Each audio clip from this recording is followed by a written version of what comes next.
ይኸውልሽ እኔ በመጀመሪያ ነገር ቲክቶክ፣ ፌስቡክ፣ ዩቲዩብ ስከፍት ስለ ልጄ ልናገር ነው። ስለ ልጄ እንደኔ አይነት ልጆች እናት ላላቸው እነሱ ጋር ላወራ ነውና በማንኛውም ሰዓት በማንኛውም ወቅት ስለ ኦቲዝም ስለ እንደዛ አይነት ነገር ሰው ቢጠይቀኝ ደስተኛ ሆኜ ነው የምመልሰው። እንደዛ አይነት ጓደኞች ቢኖሩኝ ራሱ በጣም ደስ ይለኛል። እንደዛ አይነት እናቶችን ሳገኝ የበለጠ ደሰታለሁ ማለት ነው። አህላምን በምን አገሻት ብለሽ ላልሽው መቀበል በቃ ተቀበልኳት። እሷ ዘይ ማህያ እንደዚህ በቃ እንደ አህላምን ቅብል ብዬ ራሴን ስላመንኩት ሁሉም ነገር ቀለለልኝ ማለት ነው። ማስተማሩም ይሁን አብሮ መዋሉም ይሁን ጥፋቶቿንም ይሁን ለሷ ጥፋት አይደለም ለኔ ነው ጥፋት የሚሆነው። በቃ ተቀበልኩትና ቀለለኝ። የመጀመሪያው ስራ መቀበል ነው። በቃ አልহামዱሊላህ ብለሽ ቅብል ስትዩ ነገሮቹ ቅልል ይሉሻል ማለት ነው። ለምን የሚል ጥያቄ ስታሳድሪ ይከብድሻል። ገባሽ? እሺ እውነት ነው መቀበል ነው ዋናው ነገር። ግን አምኖ አለመቀበል ነገ እንዲሆናል ተነገ ወዲያ እንዲሆናል የሚለው ነገር ነው እና ትንሽ አርጎኝ ነበር። አሁንማ እየበረታው ነው እግዚአብሔር ይመስገን። እሺ አመሰግናለሁ። ሰማሻለሁ። አዎ አሁን አንቺ ዶክተሮች አድርጊ ያሉሽን በምትችዩ መንገድ አድርጊ። طيب አንብቢ፣ ዩቲዩብ ላይ ገብተሽ ተከታታይ ማድረግ የምትችያቸውን እንግዲህ እነዚህ ልጆች ሰደሊያ ሄደሽ መድኃኒት አገዥላቸው። በሽተኛ አይደሉም። ገብቶሻል? በሽተኞች ቢሆኑ ለምነሽም ቢሆን ታሳክሚያቸዋለሽ። በሽተኛ አይደሉም፣ ጤነኞች ልጆች ናቸው። ስለዚህ እነሱ ካንቺ የሚፈልጉት እርዳታ ቤት ውስጥ ሰላም ማግኘታቸው፣ ሴፍቲያቸው፣ ከዛ ደግሞ አንቺ መረዳትሽ ነው። በቃ ያንቺን እርዳታ የሚፈልጉት አንቺ መረዳትሽ ነው። አንቺ ከተረዳሻቸው አባትም ይረዳል፣ እህትም ወንድሞችም ጎረቤቶችም ይረዳሉ። ካላ በታች እነዚህ ልጆች ወይም ልጅሽን የምትጠብቂው ከብዙ ምድር ላይ ካሉ መጥፎ ነገሮች ከፈጣሪ በታች የምትጠብቂው አንቺ ነሽ። አንቺ አሳልፈሽ ከሰጠሽው አባትም እህትም ወንድምም ጥላት ነው የሚሆኑባቸው፣ አድወ ነው የሚሆኑባቸው። እኔ ግልጹን ስነግርሽ ወንድም አላት፣ እህት አላት፣ አባት አላት፣ አጎት አላት፣ አክስት አላት፣ ሁሉ ቤተሰቦች አሏት።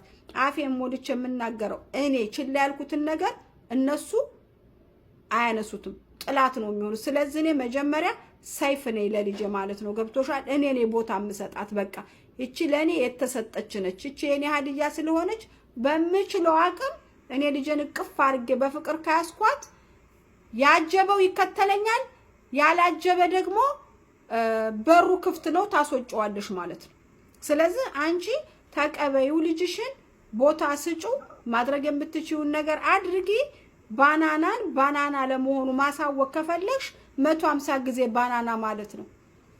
ከባድ ነው። 150 ጊዜ ባናና ማለት ከባድ ነው። 150 ጊዜ ውሃ ማለት ከባድ ነው። 150 ግዛ ብላ ማለት ከባድ ነው። ግን ለእናት ደግሞ ቀላል ነው። እሺ ማሬ፣ የመናገር ፍላጎት ካለ ነው። አዚዛዬ ምን እንደሆነ ታውቂያለሽ? መሀል ላይ እንደው ድካም አልመጣብሽ? አንዳንዴ ስልችት ብለሽ ያው ታውቂዋለሽ እንጂ ሳይፍ እንደ ፊሊንጉን ልንገርሽ ስለምታውቂው እና እንደው በቃ ይሄ ድካሙ እንዴት ይጠፋል? ብርታቱ በቃ እዚህ ድረስ አሁን አረፍ ያልሽ ትመስያለሽ። እግዚአብሔር ነው ልብሽ አልቅም ጀርኒ ነው ፊትሽ ላይ የሚታየው። በቃ የሆነ ኮሌጅ ዩኒቨርሲቲ የጨረሰ ልጅ ያለው ረፍ ያለና ታውቂያለሽ። እና ሳይክ ደስ ይለኛል። እና ያ ይጋባብኝ ማሬ፣ ይጋባብሽ። ለምን ውስጥ የርፍ እንዳለ ታውቂያለሽ? እኔ እንግዲህ አሁን ልጄ 17 አመቷ ኦኬ። አሁን 17 አመቷ ከ2 አመት ጀምሬ እስከ 14 አመቷ ወርቅ ሽጫለሁ፣ መሬት ሽጫለሁ። ልብሴን ብቻ አልሸጥኩም። ያላደረኩት ነገር የለም። ተሳፍሬ ሰው ሀገር ሂጄ ጦርነትን አይችባታለሁ። ኢንተርቪውን አህመድ ወሎ ጋር አይተሹ ከሆነ ምበላው አጥቼ ጥሬ ድንች በልቻለሁ። እንዳይጥ ብዙ መከራን አይቻለሁ። በዛ ሰዓት ብታይኝ አሳዝንሽ ነበረ።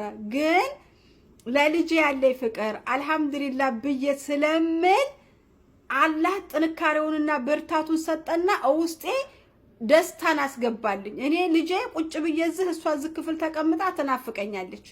አየሽ አንቺ ሌሎች ውስጥሽን የሚጎዱሽ ነገሮች ካሉ የሚያደክሙሽ ነገር ካሉ ወደ ኋላ ባያቸው። አሁን እኔ ለምሳሌ ይኸውልሽ ባሌን ሂሳብ ውስጥ አላስገባውም በንግግር ጎረምሳ ልጅ አለኝ በቃ ማድረግ ያለብኝን ነገር አደረኩ። ራስህን ቻል እናት ብለህ ስትመጣ አለሁኝ እኔ ላንተ ግን የምሰጠው ጣቃ የለኝም፣ ኢነርጂ የለኝም። ለናንተ ምንም አይነት ኢነርጂ የለኝም። ሁሉ ነገሬ ለሷ ነው።